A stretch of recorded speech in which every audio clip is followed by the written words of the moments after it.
Olá, meu nome é Felipe Sintra e nesse vídeo a gente vai falar sobre serverless. A gente tem uma série de vídeos aí que a gente fala sobre termos relacionados à web performance e à web básica, então a gente já falou sobre CDN, a gente já falou sobre servidores, a estrutura de cache e nesse vídeo a gente vai falar o que é serverless dentro do contexto do nosso canal. Primeiramente, a gente precisa entender os conceitos, né, os 3 itens básicos aí que eu posso dizer sobre serverless. Primeiro, você vai encontrar muita documentação sobre arquitetura serverless e computação serverless.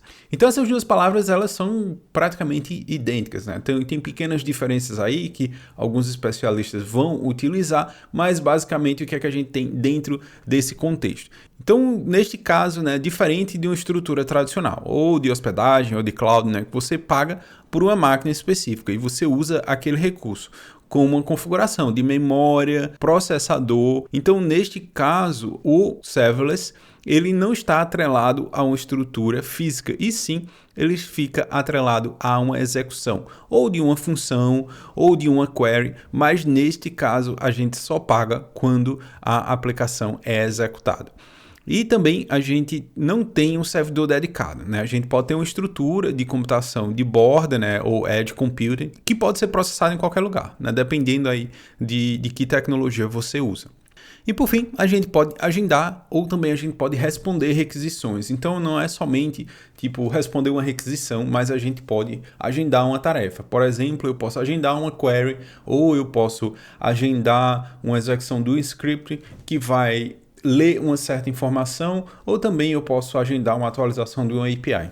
E outro ponto importante é referente ao termo serverless, né? A gente fala que serverless é uma estrutura sem servidor, né? Que até a tradução vai nos dar, né, esse entendimento, mas é um pouco confuso.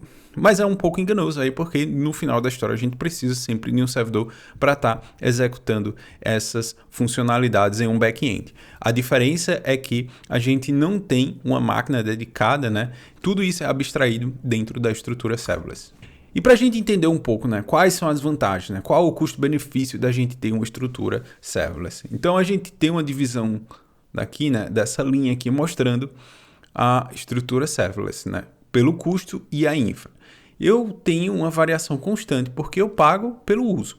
Enquanto a estrutura tradicional, o que é que a gente tem? A gente tem uma máquina, então a gente aloca aquele recurso e vamos dizer que a gente vai, né, utilizando aquele recurso por um determinado tempo. Quando chega no limite dessa estrutura, então posso até adicionar um gap aqui, né, para não ter nenhum problema, né? Quando eu atingir esse gap, né, esse buffer, eu já subo uma outra máquina. E aqui a gente tem 2 máquinas sendo executadas. Mas sempre quando a gente chama uma máquina nova, a gente vai ter esse custo antecipado aqui, porque a gente não está utilizando toda a máquina, né? A gente vai levantar 2 instâncias, então eu crio esse gap, depois o meu acesso ele vai subindo, chega no limite, ele vai chamar 3 máquinas. Enquanto no serverless a gente não tem, né, essa estrutura de balance aqui que a gente fica chamando novos servidores. No caso, a gente só paga pelo recurso que é utilizado. Então, falando mais um pouco sobre os benefícios, né? Então, como a gente viu no slide anterior, tem a questão dos custos mais baixos. Então, com a computação serverless, então a gente tem uma economia porque a gente só paga quando o recurso é utilizado. Se a aplicação ficar ociosa, a gente não está pagando nada. Tem a questão da escalabilidade simplificada, então eu não preciso fazer nenhuma configuração para levantar uma nova máquina ou não, né? Tudo isso está abstraído para o usuário. Como também a gente tem uma simplificação do back-end da nossa aplicação. E o que é que a gente pode, né, executar dentro dessa estrutura? Então a gente pode executar, né, códigos para PHP, códigos para C#, códigos Ruby, JavaScript, entre outros. Então dentro dessa estrutura, a maioria dos serviços serverless que a gente tem hoje funciona como Function as a Service, né? Nessa estrutura, a gente tem pequenos blocos de código e esses pequenos blocos de código eles vão ser executados gradualmente ou de acordo com uma requisição do meu cliente. Mas a gente cria uma arquitetura modular e assim a gente tem essa modularização do nosso código. A gente tem aí uma possibilidade de escalar o nosso código facilmente. Então, os principais serviços. Eu vou listar aqui 4, então vou colocar também no slide alguns detalhes sobre eles. Coloquei também aí em primeiro lugar Cloudflare Workers, que é algo que eu descobri recentemente e eu gostei bastante, né, pela simplicidade da sua execução. Para este vídeo a gente vai utilizar um exemplo com Cloudflare Workers e a gente vai mostrar como essa estrutura funciona. Então aqui está a página da documentação, né? Ele tem aqui basicamente, né, os passos que você precisa para ter sua aplicação rodando em serverless. E outro ponto importante aqui, esse mapinha ele lista os 200 data centers da Cloudflare, né, que aí a gente consegue ter uma computação de borda. Então, como é que funciona isso? A minha aplicação ela vai ser cacheada dentro da estrutura do Cloudflare, não, ele vai utilizar todos os recursos de CDN e segurança do DOS Attack que o Cloudflare já disponibiliza gratuitamente. Então, ele vai utilizar esses data centers para executar o código mais próximo do usuário, né? Então vai ser aí direcionado por região. Então a gente não precisa ir bater no servidor e executar essa função. Não, esses data centers já, né, próximo do usuário já vão fazer a execução. Se já tiver feita a execução, eles podem até cachear dentro da estrutura de CDN essas requisições e responder ao próximo usuário. Neste caso aqui, a gente tem a estrutura serverless combinada com a estrutura da Cloudflare. E os requisitos que a gente precisa, né, para trabalhar com o Cloudflare Workers. A gente precisa de uma conta free da Cloudflare e um código para ser executado. Então, 2 pontos aqui, né? Primeiro é a página da documentação. Se você quiser trabalhar localmente. Então, aqui a gente tem, né, os passos, né? Então, primeiramente, a gente precisa instalar o Angular, né, que vai ser o nosso CLI, que vai ficar responsável por fazer o login da nossa aplicação com a estrutura do Cloudflare Workers, como também criar um ambiente de desenvolvimento, como também publicar a nossa aplicação simplesmente com a linha de comando, né, o Angular Publish, e ele vai fazer a publicação do nosso código. E que código é esse que eu estou falando, né? Então, para a gente ter uma ideia aqui, eu já criei várias aplicações. E aqui eu tenho a minha aplicação Felipe WP API, que eu acabei de criar, fiz alguns testes, né? Tem 143 requisições e quantas requisições a gente tem disponível no plano gratuito. No plano gratuito, se a gente der uma olhada aqui, a gente tem 100 mil requisições gratuitas por dia. Então, eu posso criar uma aplicação serverless com 100 mil requisições por dia.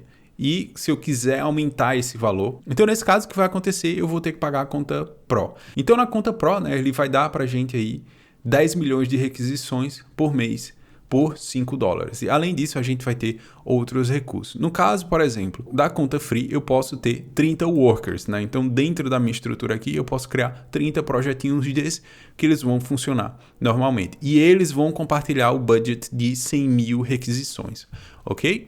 Então, dentro da minha aplicação, quando eu entro aqui, eu tenho um preview, né? Então, aqui eu estava testando minha aplicação, então tem um gapzinho aqui de 143 e a gente tem como acompanhar todas as requisições que funcionaram com sucesso. Se eu tiver algum tratamento de erro também, eu posso capturar erros na minha aplicação. E se eu quiser, por exemplo, editar dentro do painel do Cloudflare, então a gente pode ter um repositório Git, ou a gente pode ter um projeto rodando localmente, mas se eu quiser fazer uma edição rápida, aqui está o meu projeto. Então o que vai acontecer? Este é o meu projetinho. É tudo JavaScript. O que é que ele vai conter? Deixa eu só aumentar a fonte aqui. Ele vai fazer uma requisição de fetch para o meu handler e o meu handler vai executar o meu código. Quando alguém bater nessa URL, esse evento vai ser disparado e esse evento disparado vai ter um resultado. Então, por exemplo, eu poderia aqui fazer olá mundo. Tenho 2 opções, eu posso salvar e publicar, então ele vai deployar a minha aplicação e essa aplicação vai estar disponível nesse endereço, como também a gente pode ter um preview da nossa aplicação. Então, basicamente aqui, o preview da nossa aplicação tem um Olá Mundo, isso é tudo, né, que a gente está criando aqui texto. O nome desse item é WP API, né? Como é que assim a gente consegue integrar com a API do WordPress? Então, eu já tenho um códigozinho pronto aqui, não vou digitar tudo passo a passo, mas eu vou explicar esse código para vocês. Então, aqui, o que ele vai fazer é, eu vou ter o meu handler, esse handler vai fazer uma requisição para o meu blog. Vou lá bater na minha JSON API do meu blog e pedir todos os posts. Depois, eu vou salvar essas informações dentro do WP Data e dentro da minha resposta, né, então vou receber uma requisição e eu vou dizer, olha, quando alguém bater nessa URL, essa vai ser a resposta. E eu vou enviar a resposta para quem fez essa chamada. Tem um ponto bem importante aqui. Dentro dessa resposta, eu adicionei um header que está dizendo que a minha resposta vai ser um conteúdo HTML e ele vai ter o charset aí, o TF8. Neste ponto em particular, se eu remover esse cabeçalho dessa resposta, a gente não vai ter a renderização do meu HTML e sim simplesmente uma resposta em texto. Então, dentro do meu cabeçalho, eu poderia também definir aqui que seria uma resposta em JSON, né? Então eu estaria retornando um JSON, mas nesse caso a gente está retornando um HTML. E basicamente a resposta vai ser essa execução dessa função aqui, template.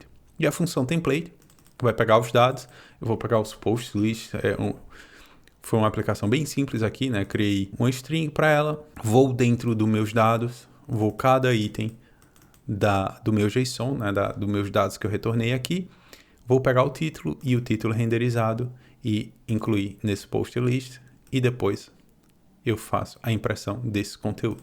Então aqui, ó, se a gente fizer um teste aqui, então eu estou utilizando as aspas novas aqui, então eu poderia, né, quebrar a linha que eu não teria nenhum problema. Então eu vou dar um H1. Então eu poderia dizer aqui, últimos posts do blog Felipe Sintra. Neste caso, aqui a gente está dentro do preview, né? Quem acessar essa URL externamente não vai ver essa atualização. Então eu posso vir aqui, a gente está ainda no Olá Mundo. Por quê? Porque eu não fiz o deploy da minha aplicação. Uma vez que eu faço o deploy, ele vai atualizar essa aplicação. A gente vai ter uma estrutura de cache rodando, né? Então pode ser que na primeira requisição eu não tenha essa nova versão, mas se eu atualizar aqui, ainda estou na versão de cache. Se eu abrir uma aba anônima, a gente agora sim tem listagem dos últimos posts. Então essa estrutura que a gente viu, né, pode ser para qualquer coisa. Pode ser executar uma query no banco, pode ser executar, né, um código JavaScript que vai imprimir um HTML. E neste ponto, né, a gente simplesmente só listou os últimos posts, mas eu poderia ter uma página completa aí. E este endereço em particular, que a gente tem aqui, né, eu não tenho preocupação nenhuma com o servidor, né, qual é a memória desse servidor, eu não tenho preocupação nenhuma, né, em levantar o processador dessa aplicação, simplesmente eu pago pela execução desta função. Então, toda vez que alguém bater aqui, a gente vai estar contando essas requisições. E nesse caso aqui, a gente tem um limite, né, gratuito de 100 mil requisições. Então, poderia, né, fazer uma landing page e publicar essa landing page. E depois, né, a gente pode pegar esse endereço e conectar com o domínio. E tudo isso dentro da estrutura da Cloudflare, né? A gente pode ir dentro do gerenciamento de DNS e definir uma rota para esse endereço. De vez de ter Felipe-WP API, Felipe Sintra Workers, a gente ia ter aí, né, um últimos posts blog Felipe Sintra, por exemplo, .com.br. Então, nesse caso, né, a gente consegue fazer integrações também com o WordPress. A gente pode ter uma estrutura serverless, né, integrada com o WordPress. Eu posso ter uma aplicação WordPress rodando em outro lugar e eu posso ter uma estrutura Jamstack ou até uma estrutura como essa com Workers, né, fazendo o fetch da minha aplicação WordPress e exibindo conteúdo. Vantagem disso, né? A gente não tem os usuários batendo diretamente no meu servidor WordPress, a gente tem um cache, né, estático desse conteúdo, então não estou sempre pedindo a requisição e o processamento dessa informação no WordPress, e a gente consegue ter uma aplicação muito rápida. Então, outro serviço que tem dentro da Cloudflare é o Cloudflare Pages, mas aí é já mais focado na Jamstack, que isso é assunto para um outro vídeo, ok? Então a gente vai fechando esse vídeo por aqui. Se você gostou deste vídeo, deixa aí nos comentários, né? Se você já tem alguma aplicação WordPress utilizando essa estrutura serverless, deixa aí também nos comentários. E um abraço e até o próximo vídeo. Falou, tchau!